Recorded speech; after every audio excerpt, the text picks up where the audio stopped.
wabarakatuh. Di sini kami akan membahas tentang analisis lokasi, layout, dan kapasitas produksi pada mata kuliah studi kelayakan bisnis. Sebelumnya perkenalkan, nama saya Fadilah Fitriani Simatupang dengan NIM 230202049, dan di sebelah saya Cahya Trisna Dewi dengan NIM 230202045. Materi yang akan kami bahas ada 5 poin. Pertama, pengertian. Kedua, metode. Ketiga, jenis-jenis. Keempat, faktor-faktor yang mempengaruhi. Kelima, tujuan analisis lokasi, layout, dan kapasitas produksi. Pengertian analisis lokasi adalah tempat di mana kegiatan produksi dilakukan. Pemilihan lokasi yang tepat bertujuan untuk meminimalkan biaya operasional dan memaksimalkan akses terhadap sumber daya, pasar, dan tenaga kerja. Kemudian pengertian layout adalah pengaturan fisik fasilitas produksi termasuk mesin, peralatan, dan area kerja untuk mendukung aliran proses produksi yang efisiensi. Selanjutnya, pengertian kapasitas produksi adalah kemampuan maksimum suatu fasilitas untuk menghasilkan output dalam periode waktu tertentu. Poin kedua tentang metode analisis lokasi, layout, dan kapasitas produksi. Metode analisis lokasi adalah teknik dan alat sistematis yang digunakan oleh manajemen operasi untuk mengevaluasi berbagai lokasi potensial bagi fasilitas baru seperti pabrik, gudang, atau kantor, dengan tujuan memilih lokasi yang paling optimal untuk mencapai tujuan strategis perusahaan, seperti meminimalkan biaya atau memaksimalkan pendapatan. Ada 4 metode, yaitu 1. Metode faktor penilaian. Metode ini adalah pendekatan yang paling fleksibel karena dapat menggabungkan faktor-faktor kuantitatif seperti biaya dan kualitatif seperti sikap masyarakat atau kualitas hidup dalam satu kerangka kerja. 2. Analisis biaya volume lokasi. Metode ini adalah alat kuantitatif yang berfokus pada biaya untuk menemukan lokasi yang memberikan biaya total terendah untuk volume produksi yang diharapkan. 3. Pusat gravitasi. Metode ini adalah teknik matematis yang digunakan terutama untuk menemukan lokasi pusat distribusi atau gudang tunggal yang optimal untuk melayani beberapa pelanggan atau pengecer dengan tujuan meminimalkan biaya transportasi. 4. Analisis break-even lokasi. Istilah analisis break-even lokasi sering digunakan secara sinonim dengan analisis biaya volume lokasi di atas. Mengidentifikasi titik impas, break-even point, atau titik potong antar garis biaya total dua lokasi atau lebih. Analisis ini sangat berguna untuk menentukan pada volume produksi beberapa suatu lokasi menjadi lebih murah daripada yang lain. Yang kedua, metode layout. Metode layout adalah teknik dalam perencanaan tata letak fasilitas yang bertujuan untuk mengatur posisi mesin, peralatan, dan area kerja agar proses produksi berjalan efisien, minim perpindahan bahan, dan memaksimalkan penggunaan ruangan. Ada 5 metode layout, yaitu: pertama, produk layout. Tata letak berdasarkan aliran produksi. Cocok untuk produksi massal, mesin dan peralatan disusun sesuai urutan proses produksi. Contoh, pabrik, mobil. 2. Proses layout atau tata letak berdasarkan fungsi. Cocok untuk produksi beragam produk dalam jumlah kecil. Mesin dikelompokkan berdasarkan fungsi. Contoh, bengkel mesin. 3. Fixed fashion layout. Tata letak berdasarkan lokasi material tetap. Produk tetap di satu tempat, peralatan dan tenaga kerja yang berpindah. Cocok untuk produk besar seperti kapal atau pesawat. 4. Cellular layout. Tata letak berdasarkan kelompok produk. Menggabungkan elemen dari produk dan proses layout. Dikelompokkan berdasarkan kesamaan proses atau produk. 5. Kombinasi layout. Menggabungkan 2 atau lebih metode layout untuk fleksibilitas dan efisiensi. Yang ketiga, metode kapasitas produksi. Metode kapasitas produksi adalah jumlah maksimum output yang dapat dihasilkan oleh suatu fasilitas produksi dalam jangka waktu tertentu. dengan mempertimbangkan sumber daya yang tersedia seperti tenaga kerja, mesin, dan bahan baku. Ada 5 metode kapasitor produksi antara lain sebagai berikut. 1. Kapasitas desain. Output maksimum yang dirancang oleh sistem produksi dalam kondisi ideal, tidak mempertimbangkan gangguan seperti peralatan mesin atau waktu istirahat. 2. Kapasitas efektif. Kapasitas yang realistis dengan mempertimbangkan kendala operasional seperti jadwal kerja, pemeliharaan, dan efisiensi tenaga kerja. 3. Kapasitas aktual. Output nyata yang dihasilkan dalam kondisi operasional sesungguhnya dipengaruhi oleh faktor-faktor seperti kerusakan mesin, keterlambatan bahan baku, dan efisiensi tenaga kerja. 4. Kapasitas terpaksang. Kapasitas total dari semua mesin dan fasilitas yang tersedia belum tentu digunakan sepenuhnya. 5. Kapasitas tersedia. Kapasitas yang bisa digunakan dalam periode tertentu setelah dikurangi waktu henti dan gangguan. Poin ketiga, jenis-jenis. 1. Jenis analisis lokasi adalah produksi berfokus pada penentuan tempat ideal untuk fasilitas produksi dengan mempertimbangkan faktor biaya, ketersediaan sumber daya, dan akses pasar. Ada 2 jenis-jenis analisis lokasi meliputi 1. Analisis faktor-faktor melibatkan perbandingan faktor-faktor yang sulit diukur dengan uang seperti ketersediaan tenaga kerja, sikap masyarakat, kualitas pendidikan, dan iklim politik atau hukum di setiap lokasi alternatif. 2. Analisis titik impas atau break-even analysis lokasi membandingkan biaya total operasi atau biaya tetap dan biaya variabel dari setiap lokasi alternatif pada berbagai volume produksi yang direncanakan. Lokasi terbaik adalah yang memiliki biaya total terendah pada volume produksi yang diinginkan. Yang kedua, jenis layout adalah tata letak fasilitas yang digunakan dalam manajemen operasi untuk mengorganisasikan tempat kerja, peralatan, dan aliran material. Ada 4 jenis layout meliputi 1. Layout berdasarkan proses. Layout berdasarkan proses atau sering disebut job shop layout atau functional layout mengelompokkan fasilitas atau stasiun kerja yang memiliki fungsi atau proses serupa di satu area. 2. Layout berdasarkan produk. Layout berdasarkan produk tersebut dengan assembly line layout atau flow shop layout mengatur stasiun kerja atau peralatan sesuai dengan urutan langkah-langkah yang dibutuhkan untuk menghasilkan suatu produk tertentu. 3. Layout tetap. Dalam layout tetap, produk atau proyek utama, objek yang sedang dibuat tetap berada di satu lokasi, sementara material, pekerja, dan peralatan yang dibutuhkan dibawa ke lokasi tersebut. 4. Layout seluler. Layout seluler menggabungkan aspek terbaik dari layout proses dan layout produk. Ini mengelompokkan berbagai mesin atau stasiun kerja yang dibutuhkan untuk memproses kumpulan produk serupa sel. Yang ketiga, jenis kapasitas produksi adalah manajemen operasi yang digunakan untuk mengukur batas dan potensi output suatu fasilitas atau sistem produksi. Ada 3 jenis kapasitas produksi yaitu 1. Kapasitas desain. Kapasitas desain adalah kapasitas teoritas maksimum dari suatu sistem, proses, atau fasilitas. Ini merupakan output tertinggi yang mungkin dicapai dalam kondisi ideal. 2. Kapasitas efektif.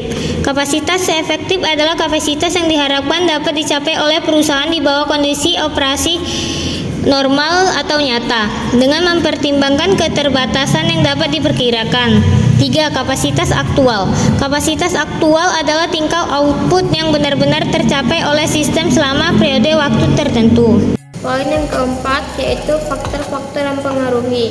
Yang pertama, faktor-faktor yang mempengaruhi lokasi yaitu kriteria utama yang dipertimbangkan oleh perusahaan atau organisasi saat memilih lokasi operasional seperti pabrik, kantor, atau gudang. Pemilihan lokasi yang tepat sangat krusial karena dapat mempengaruhi biaya, efisiensi, dan daya saing jangka panjang.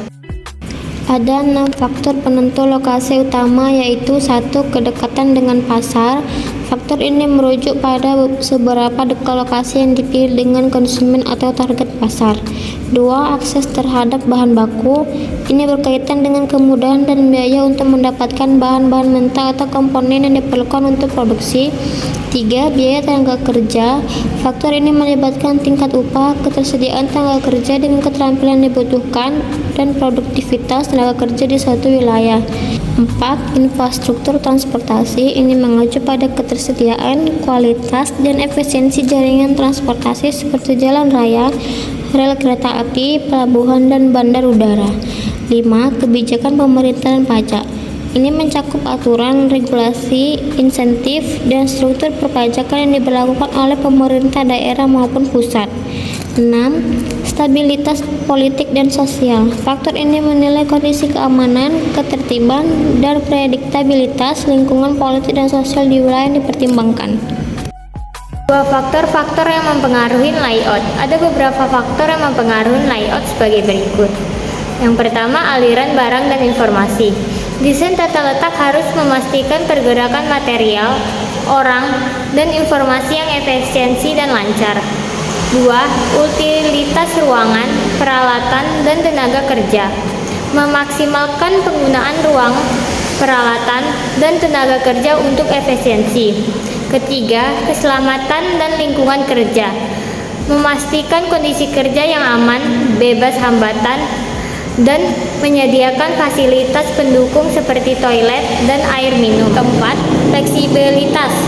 Desain tata letak harus dapat diubah di masa depan untuk mengakomodasi perubahan teknologi atau kebutuhan produksi. Kelima, karakteristik bangunan.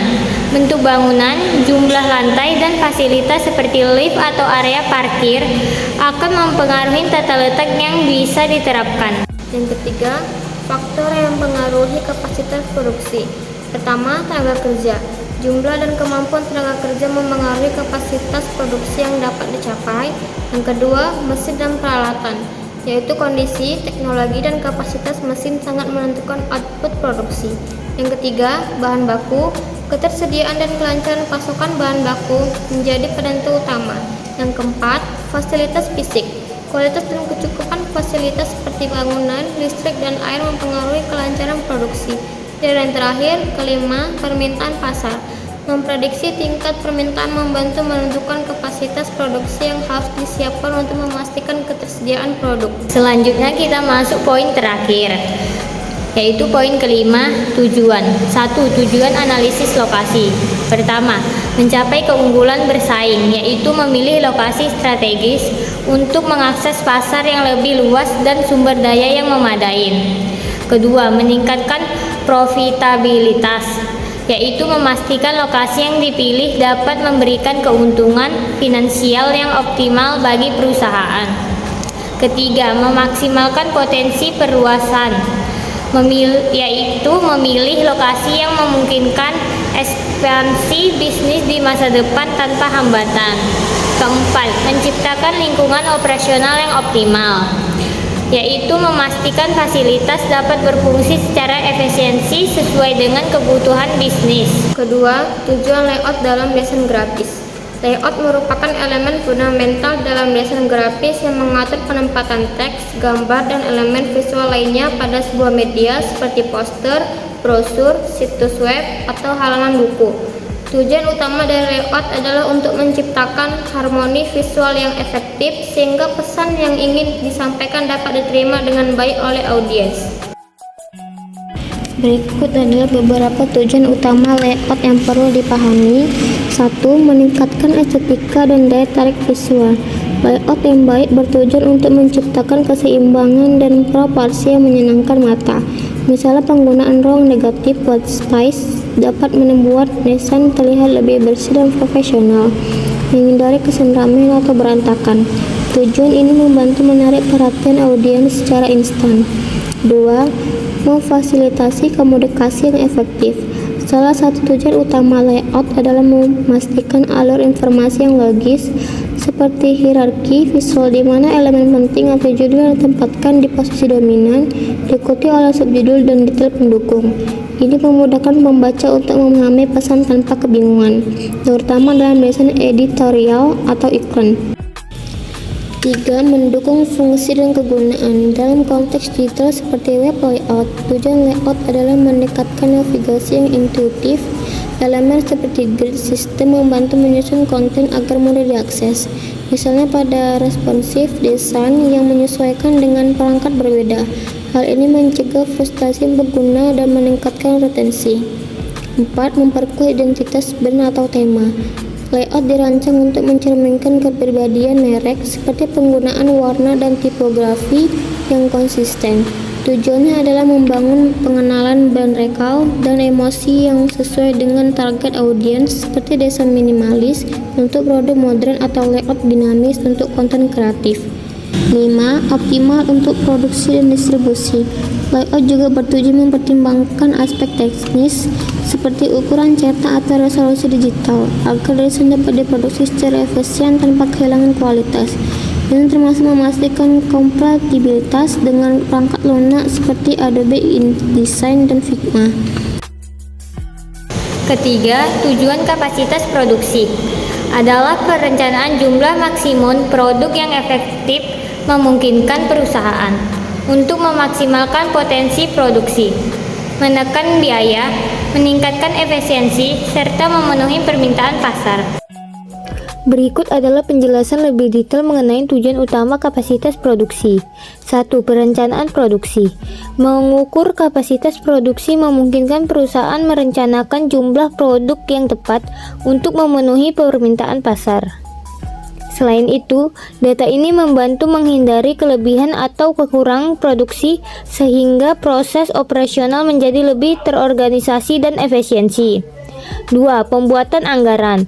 Hasil produksi maksimum akan menjadi dasar dalam menyusun anggaran yang akurat. Dengan informasi ini, perusahaan dapat memperkirakan biaya produksi, tenaga kerja, dan bahan baku secara tepat, sehingga pengolahan keuangan menjadi lebih terkendali dan mendukung keputusan bisnis yang lebih baik. 3. Pengelolaan waktu tunggu. Memahami kapasitas produksi memungkinkan perusahaan memberikan estimasi waktu tunggu yang realistis kepada pelanggan. Hal ini secara langsung meningkatkan kepuasan pelanggan karena mereka menerima informasi yang jelas dan dapat diandalkan terkait jadwal pengiriman produk. 4. Memprediksi permintaan. Mengetahui kapasitas produksi memungkinkan perusahaan untuk memperkirakan permintaan pasar secara akurat. Dengan prediksi ini, bisnis dapat mengantisipasi kebutuhan konsumen lebih baik dan menyesuaikan produksi agar tidak terjadi kelebihan atau kekurangan stok, yang juga merupakan bagian penting dari pemahaman tujuan. Dan 6. Proses capacity requirements planning. 5. Menghemat biaya produksi. Perencanaan kapasitas yang matang membantu perusahaan mengoptimalkan penggunaan sumber daya secara efektif. Hal ini berdampak langsung pada pengurangan biaya produksi yang tidak perlu. Salah satu pengendalian proses produksi yang paling nyata adalah kemampuannya dalam menyesuaikan hasil produksi dengan kebutuhan aktual, sehingga proses berjalan lebih terkontrol dan hasil produksi lebih maksimal. Dengan demikian, bisnis ini menjalankan operasi dengan anggaran lebih efisiensi tanpa mengorbankan kualitas.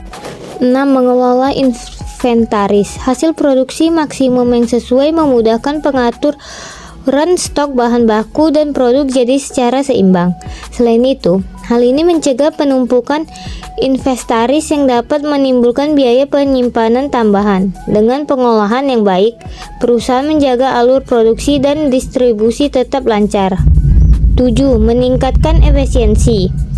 Tujuan utama kapasitas produksi adalah perusahaan dapat membandingkan kapasitas produksi dengan output aktual untuk menilai efisiensi proses.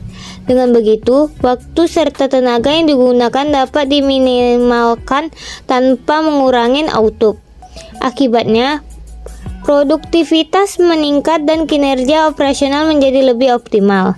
Tanpa perencanaan yang efektif, Contoh masalah produksi seperti keterlambatan pengiriman atau kekurangan stok dapat terjadi. Selain itu, strategi ini memastikan bahwa proses produksi berjalan sesuai jadwal dan memenuhi standar kualitas yang telah ditetapkan. Kesimpulan, analisis lokasi, layout, dan kapasitas produksi merupakan 3 elemen fundamental dalam perencanaan dan pengelolaan sistem produksi yang efisiensi. Lokasi yang strategis tidak hanya mempengaruhi biaya operasional, tetapi juga menentukan akses terhadap pasar, bahan baku, dan tenaga kerja. Pemilihan lokasi yang tepat dapat meningkatkan daya saing perusahaan dan mempercepat distribusi produk ke konsumen. Layout produksi yang dirancang secara optimal mampu meningkatkan efisiensi aliran kerja, meminimalkan waktu tunggu, dan mengurangi pemborosan.